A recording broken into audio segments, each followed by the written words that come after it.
SB news 24 TV.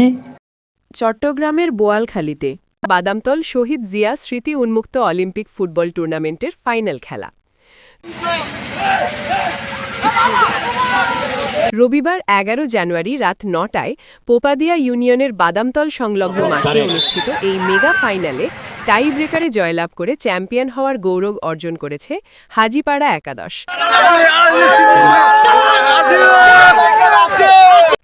Popadia Badamtal sporting ক্লাবের আয়োজনে এবং পোপাদিয়া ইউনিয়ন যুবদলের সাবেক সিনিয়র যুগ্ম সম্পাদক আব্দুল সালাম ছোটনের সার্বিক তত্ত্বাবধানে অনুষ্ঠিত এই ফাইনাল খেলায় সভাপতিত্ব করেন কৃষক দল কেন্দ্রীয় কমিটির সহ সাংগঠনিক সম্পাদক সৈয়দ এম সাইফুদ্দিন। ফাইনাল ম্যাচে লোহাইপাড়া একাদশ ও হাজীপাড়া একাদশ একে অপরের মুখোমুখি হয়। টানটান উত্তেজনার এই ম্যাচে নির্ধারিত সময়ে উভয় দল ১-১ গোলে সমতায় থাকে। পরবর্তীতে টাইব্রেকারে লোহাইপাড়া একাদশকে ২-১ গোলে হারিয়ে শিরোপা জিতে নেয় হাজীপাড়া একাদশ।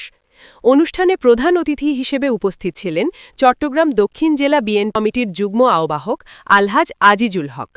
প্রধান বক্তা হিসেবে বক্তব্য রাখেন জেলা বিএনপির সদস্য জাবেদ মেহেদী হাসান সুজন।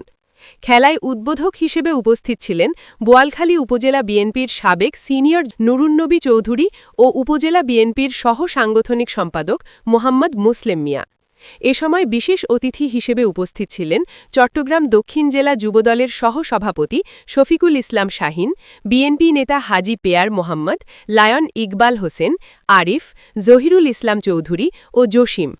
এছাড়াও উপস্থিত ছিলেন শ্রমিক দল নেতা সৈয়দ দিদারুল আলম রিটন, মোহাম্মদ আকরাম হোসেন দুলাল ও মোহাম্মদ আব্দুল সত্তার সহ স্থানীয় নেতৃবৃন্দ ও বিপুল সংখ্যক ক্রীড়ামোদী দর্শক।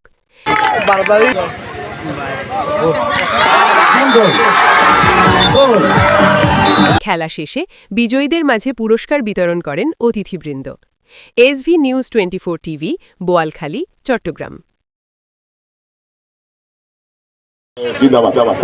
ধন্যবাদ।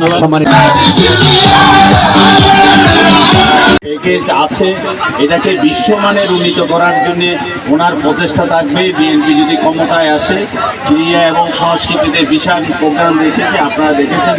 আর যে জায়গায় এই প্রোগ্রাম আজকে হচ্ছে এটা একটা ঐতিহ্যবাহী এলাকা। এই এলাকায় ফুটবল খেলে অনেকে ডিভিশনে খেলেছেন, চট্টগ্রামে এবং ঢাকাতেও খেলেছেন এবং ওনারা আজকে খেলার প্রধান আকর্ষণ আমাদের চট্টগ্রাম দক্ষিণ জেলা বিএনপির সম্মানিত যুগ্ম আহ্বায়ক প্রধান অতিথি উনি ওনার প্রধান